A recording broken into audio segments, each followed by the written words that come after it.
Ladies and gentlemen, good day and welcome to the Alkyl Amines Chemicals Limited Q2 FY23 earnings conference call hosted by SGFC Securities.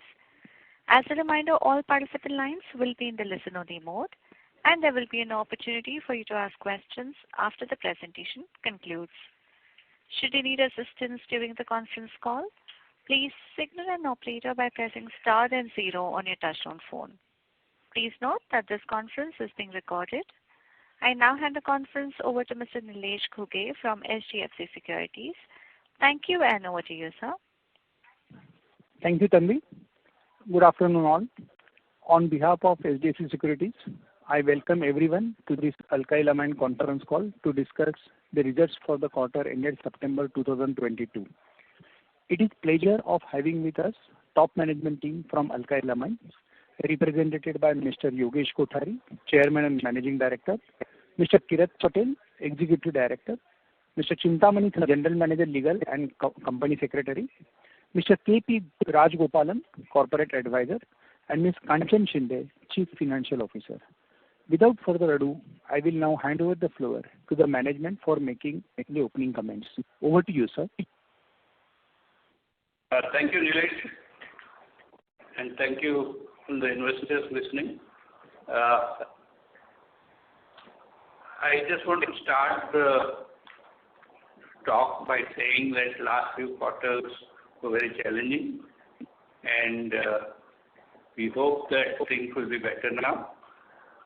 I will like to say that we have a few projects planned, and already some work has been done. One of them would be high capacity ethyl amines plant, which will be coming up by June 2023, and we expect that this will help us in our future sales and other things. We are also going to then utilize some of the plants which may be free after this new expansion, and new products which we are planning. Some of them may be done on the existing plants. I am quite confident that the new products which we are planning are likely to be positive for the company, and in future this will contribute a large amount to the company. This last few quarters were a little bit challenging, mainly because pharma industry in India was going through a dull phase, I would say, as well as several of our raw materials and our main utility, coal, had substantially, they had seen a substantial price increase. Some of the raw materials have started coming down, however, some are still at the high rates. Adding to this, of course, is the conflict in Europe, which is going on, and that has added to several cost increases in some areas. I think I will now investors can ask questions now. If any things are there, please let us know. Thank you very much. We will now begin the question and answer session. Anyone who wishes to ask a question may press star and 1 on their touchtone telephone. If you wish to withdraw yourself from the question queue, you may press star and 2. Participants are requested to use handsets while asking a question. Ladies and gentlemen, we will wait for a moment while the question queue assembles.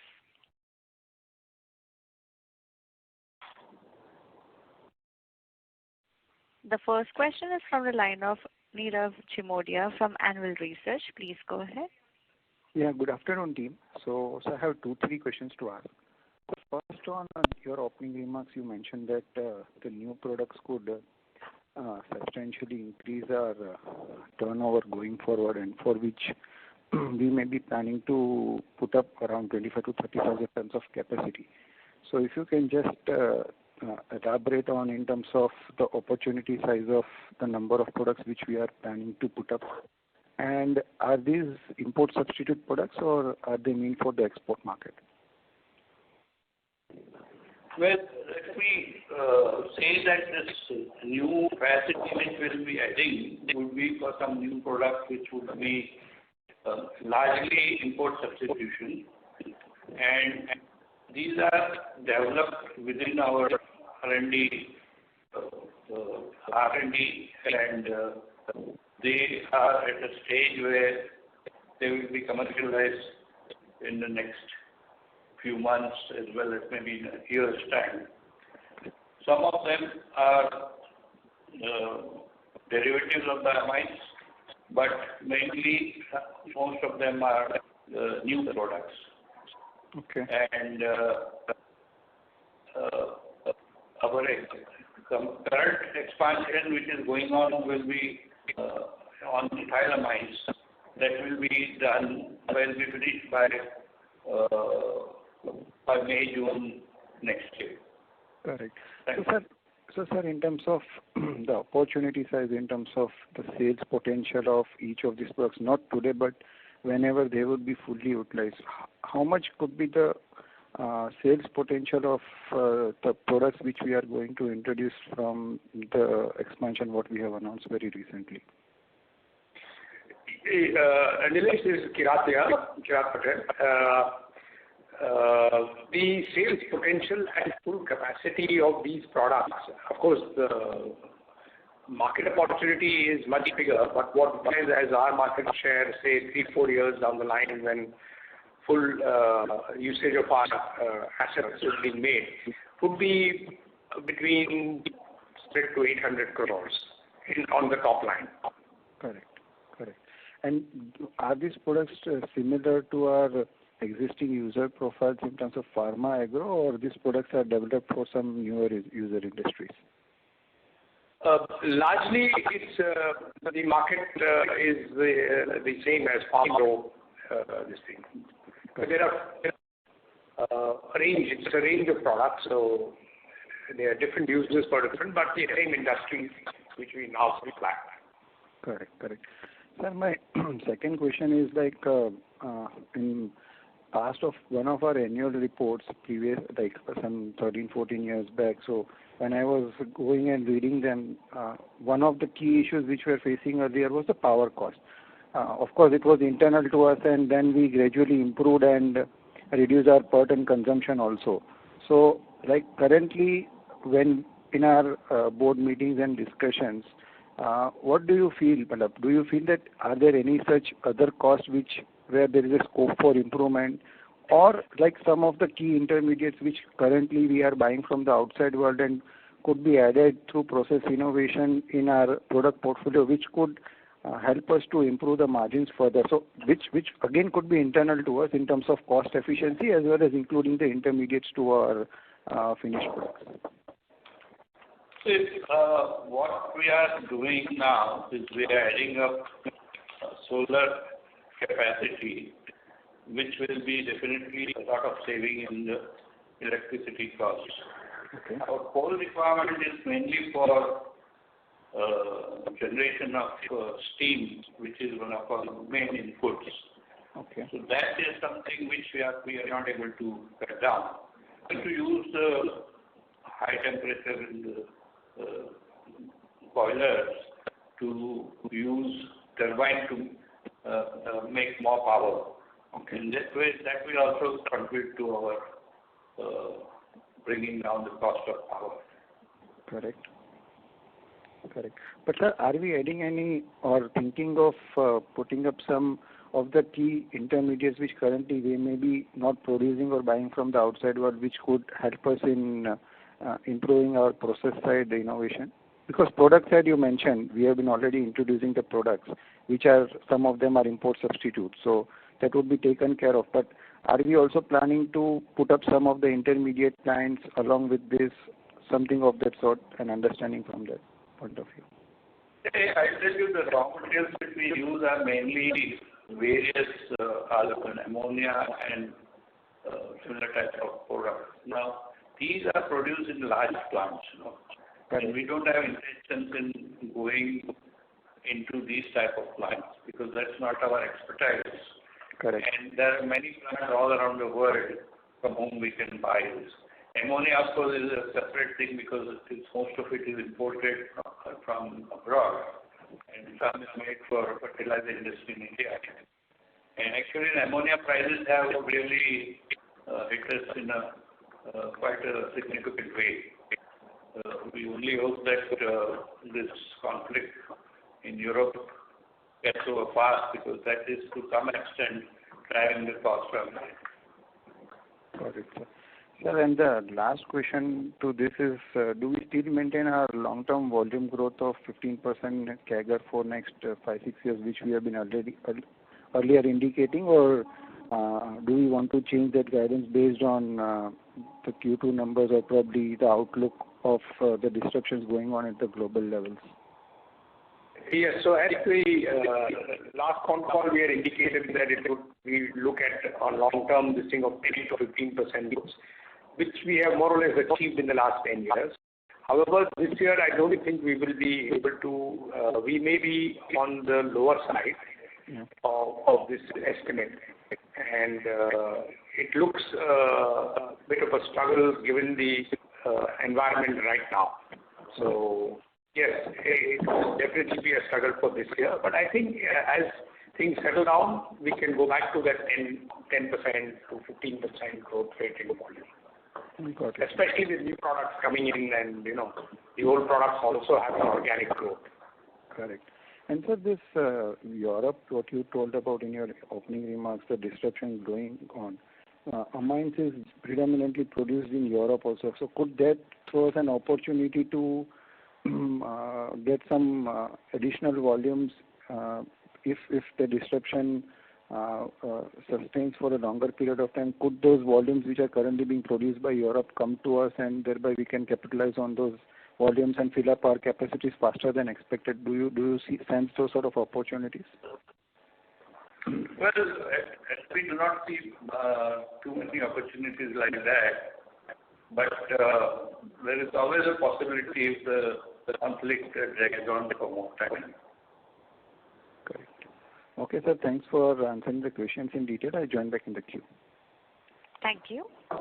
Participants, if you wish to ask any questions, please enter star and 1 on your phone.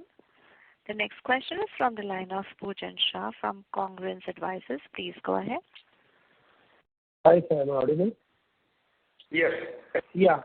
So my first question would be on aliphatic amines, which is like we have investment around 400 crores, and we would be around, like I was reading the annual report and saying we will be commissioning next 12 years. So could you just share your progress on that part for that?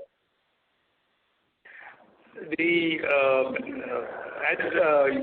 Yogesh mentioned a little earlier, the 400 crore aliphatic amines plant coming up in Kurkum will be commissioned somewhere May and June of the year 2023, which is say about 6 to 8 months from now. And we are already mechanical completion is planned around April. So we are on schedule more or less and well within the budget. Okay, sir. So the Dahej plant which we have been commissioned and been like planning to get onto the route on in March 26, is it on the streamline, or it's been like some early stage on, or like the Dahej plant, amines plant, the Kurkum plant is a ethylamines plant, C2. Okay. And my second question would be, what is the current utilization that we are operating because of this pharma scenario, and how, like as we have been reading on the US structure has been destocking currently now, and pharma is getting now some traction onto their product. So how you have been processing your order book, and how you are seeing this next H2 for your specific company? So if I get it right, you're asking, how is the pharma industry's difficulties affecting us? Is that the question? No.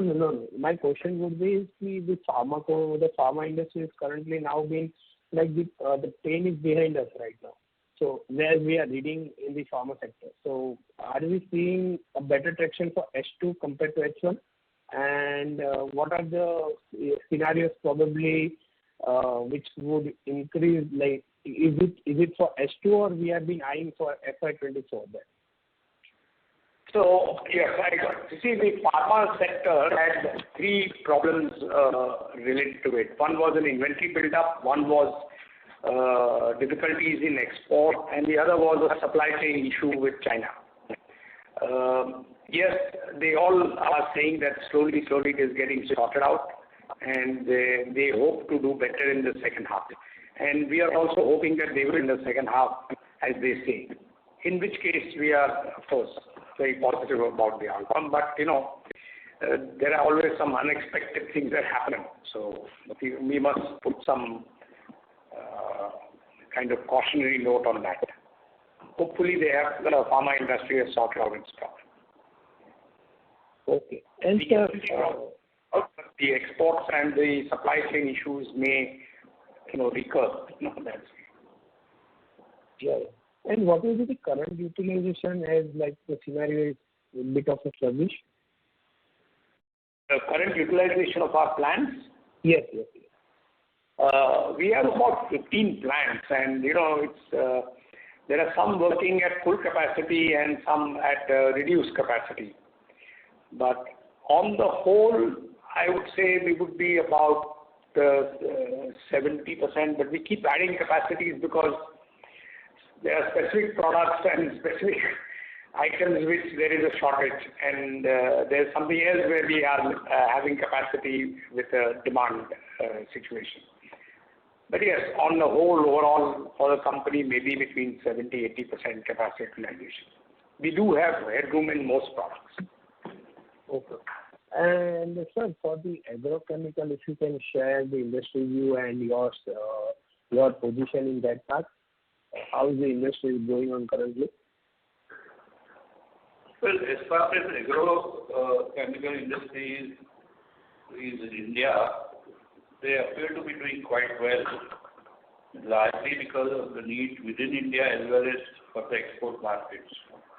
And some are, of course, herbicides, some are pesticides.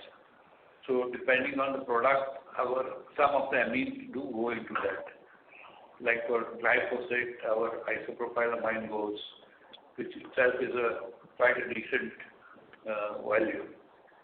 And in many other agrochemicals, our products are going. So hopefully that remains, it continues like that. And some new capacities also might be coming up, which will help us, Okay, sir. All the best. Thank you. Thank you. Thank you. The next question is from the line of Harsh Shah from Marcellus. Please go ahead. Hello. Am I audible? Yes, Harsh. Go ahead, Harsh. Yeah.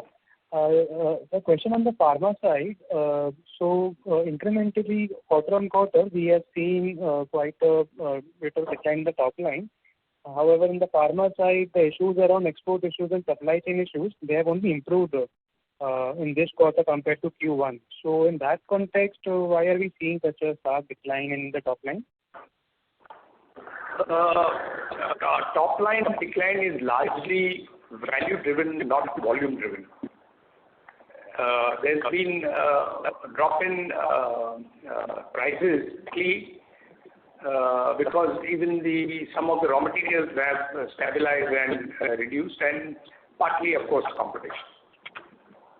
So can you give us some numbers around the volume growth for Q2 as well as for H1?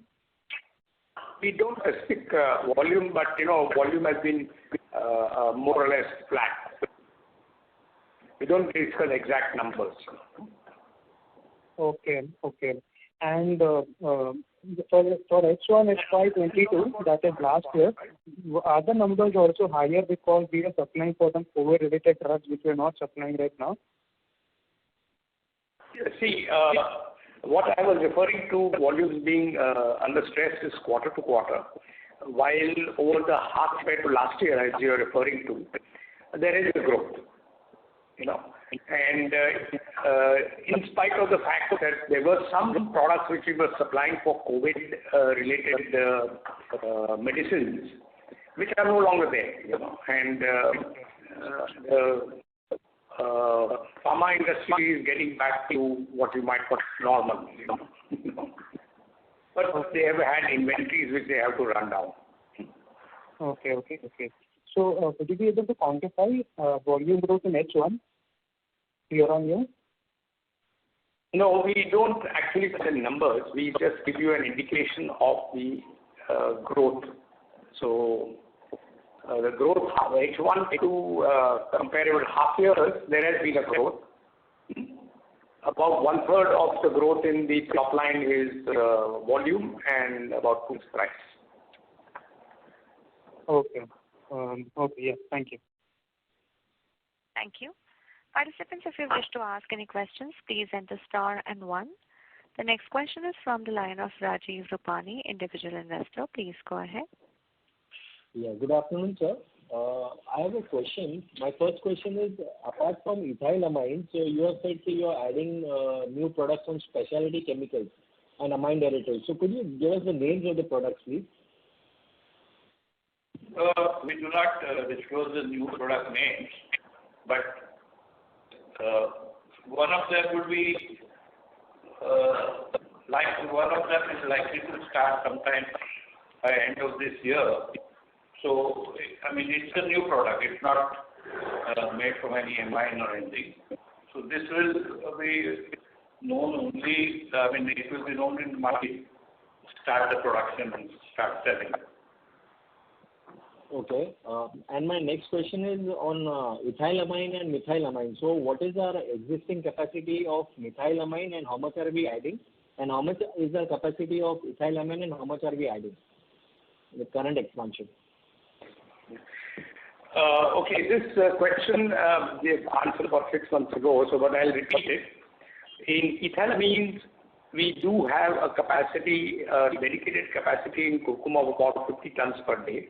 And there is a plant in Patalanga which is also capable of making ethylamines, which is at 25 tons a day.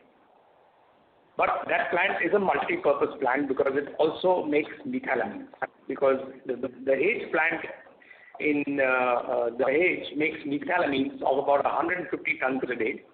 And the Patalanga plant is capable of making the methylamines of 50 tons a day. So you have overall capacity of approximately 200 tons per day of methylamines and 75 tons a day of ethylamines. But within that, there is a commonality between the Patalanga plant. If you use it for one, you can't use it for the other.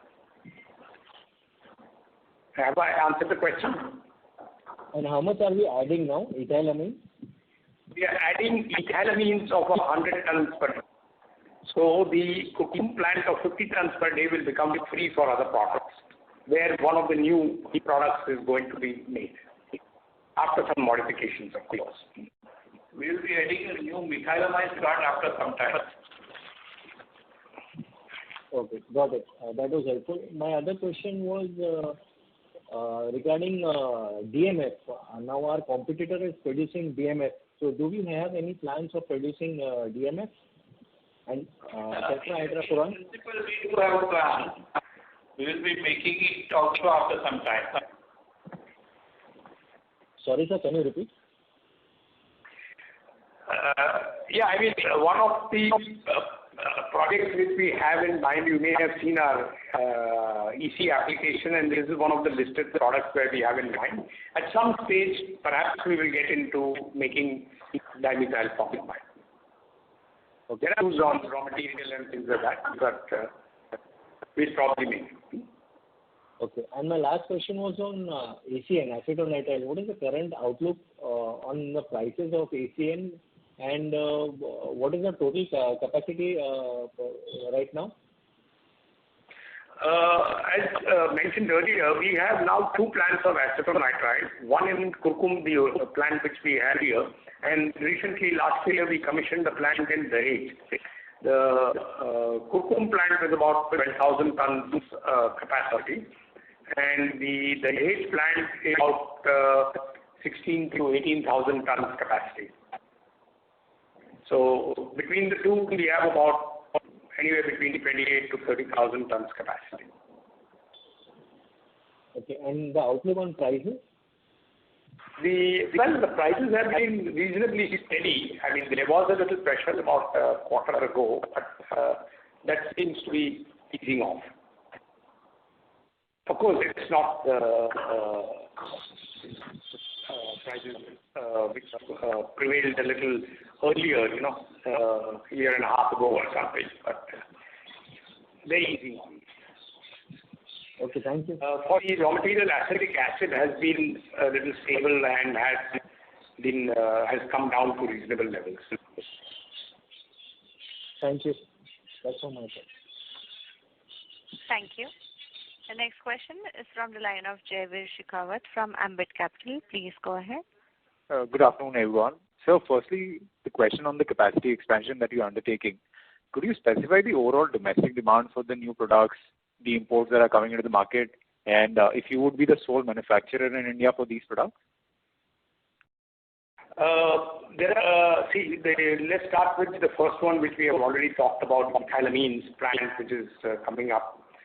That is a well-known market, already domestic. A bit of the product will go to export markets, but that is not a significant part. We were running out of capacity of ethylamines and methylamines, so we had to expand, and we have put up this plant. There's a steady growth in the ethylamines market, and we hope it will continue to grow because on the back of the pharma doing well. The other 5 products, we have plant capacities, aggregating between 25 to 30,000 tons, which may take a little time to kind of get into this market. The markets are both domestic and exports. 1 or 2 products are export-oriented, and the others are domestically focused. So it is going to take us time, and they are going to be launched from, as Mr. Kothari said, from maybe December this year, the first one, and rolled out over the next 18 to 24 months. For every quarter or 6 months, 1 or 2 products. And we will talk about the products once they are in the market. Understood. And so what kind of ramp-up are you looking, what kind of gives you the confidence to ramp up capacity utilization for these new specialty chemical and amine derivatives products that you look to launch? We choose products where there are no more than 1 or 2 people who are making it. We would like to be among the top 3 product producers in the world. So we choose some specialties and amine products. And of course, in the domestic this thing, there is, as you know, that there is in the amines and the derivatives and the specialty, there are hardly any players. Sure. And sir, on the top line growth itself, what we have seen is even your competitor has seen pressure on their top lines.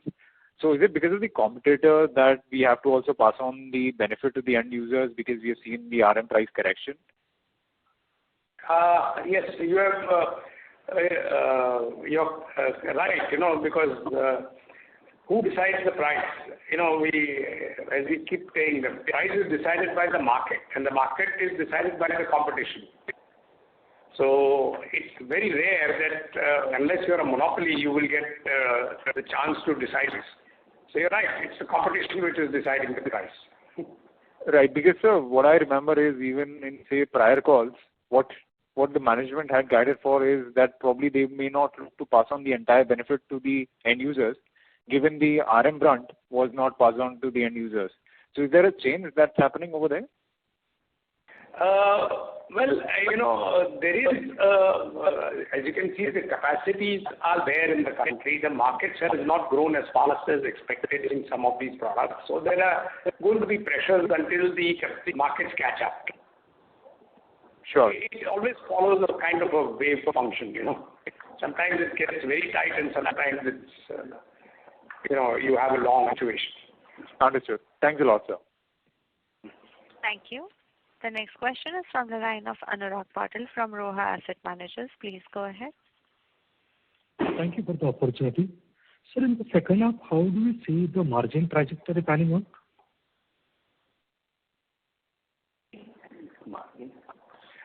Well, it's a bit difficult to predict the margin, but being able to defend a certain set of margins.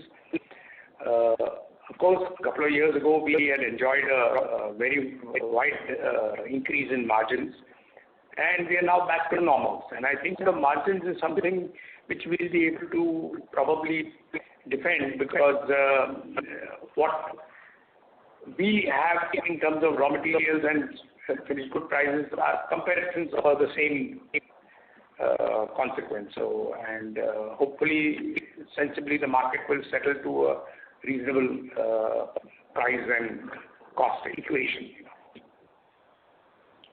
But it's very difficult to predict what tomorrow's margins are going to be. As you can see, that it's difficult to predict even the cost of the largest commodity in the world, oil.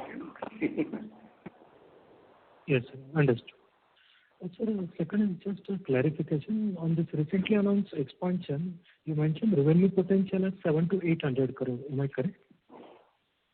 That is for the new products, not including ethylamines. The other new 5-6 products which we are launching over the next 24 months. Okay, so that is the market opportunity, or are we saying the revenue? No, the market opportunity is greater. This is what we think we will be able to capture. Okay, sir. Okay.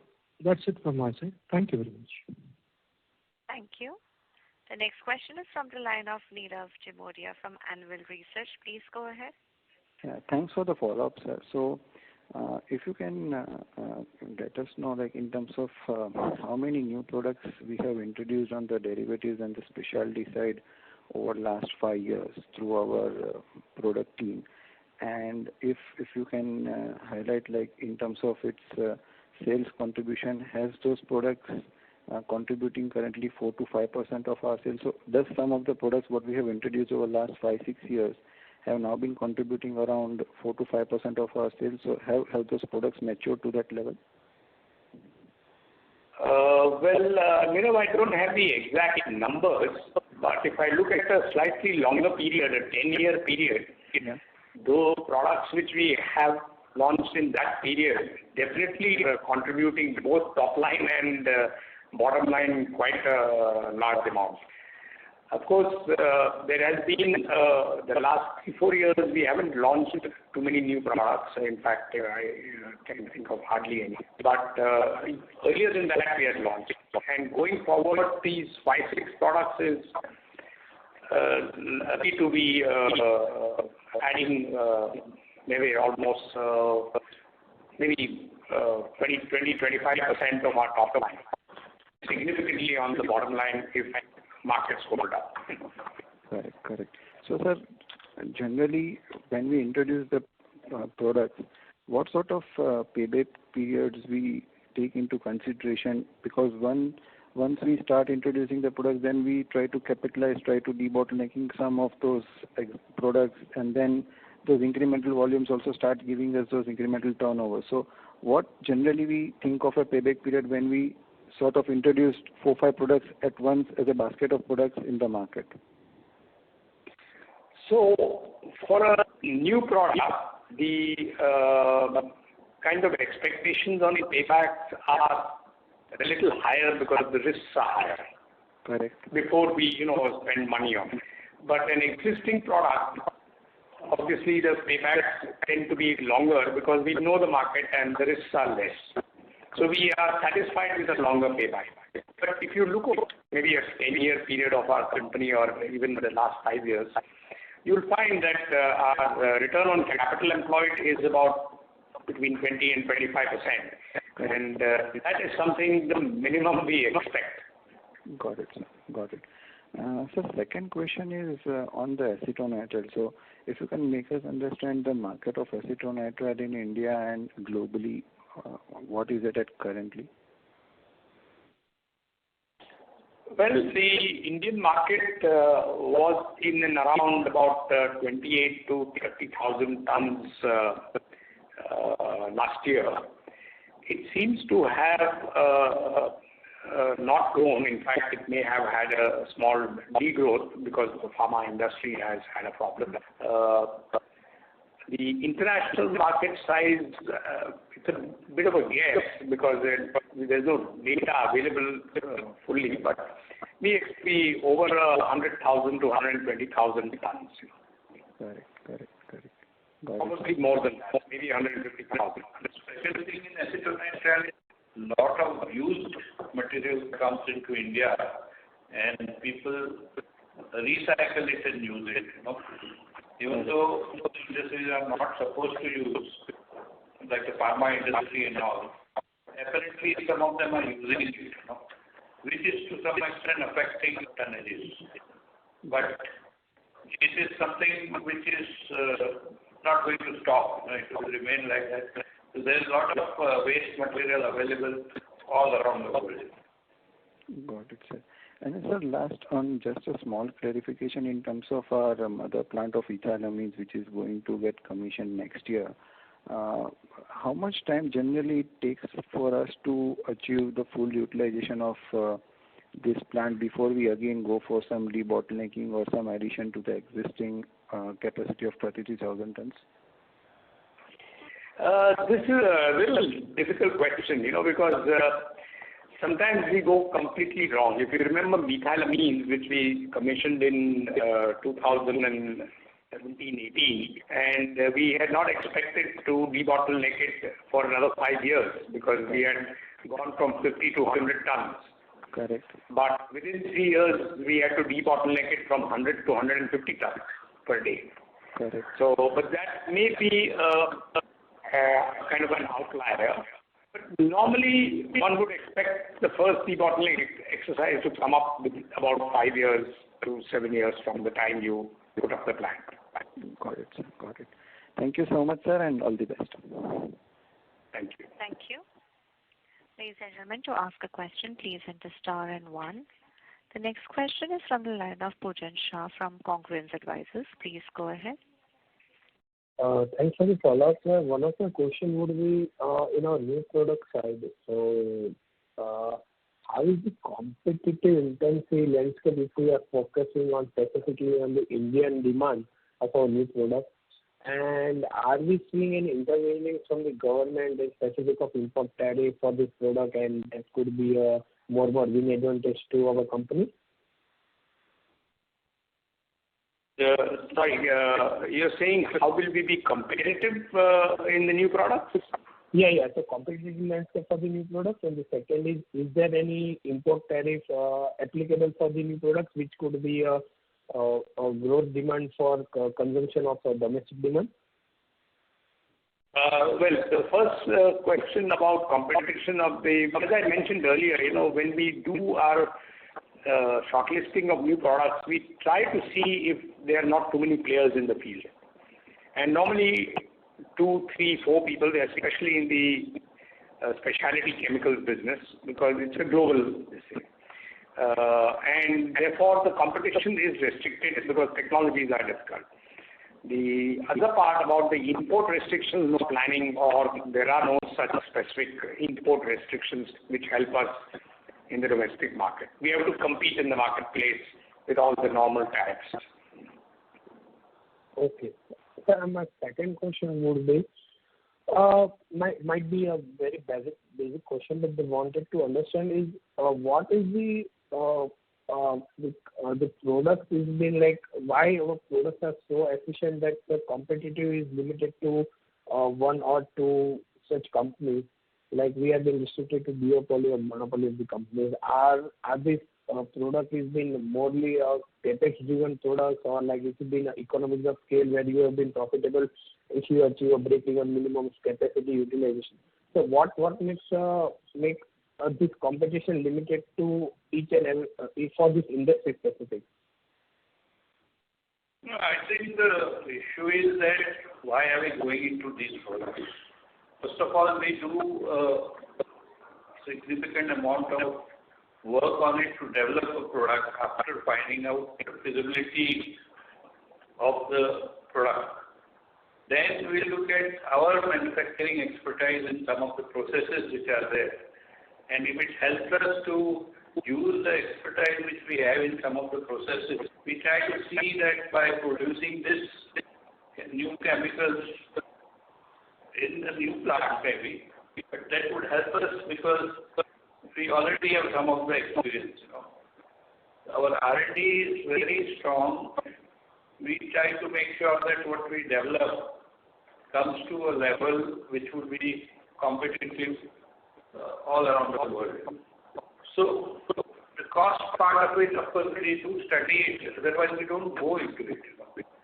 So we would go into products which is showing some decent amount of profitability, then we plan all these new products.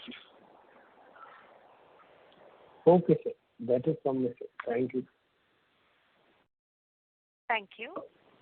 As there are no further questions, I now hand the conference over to management for closing comments. Okay, I think we had a very good interaction with people who wanted to know more about our products and all.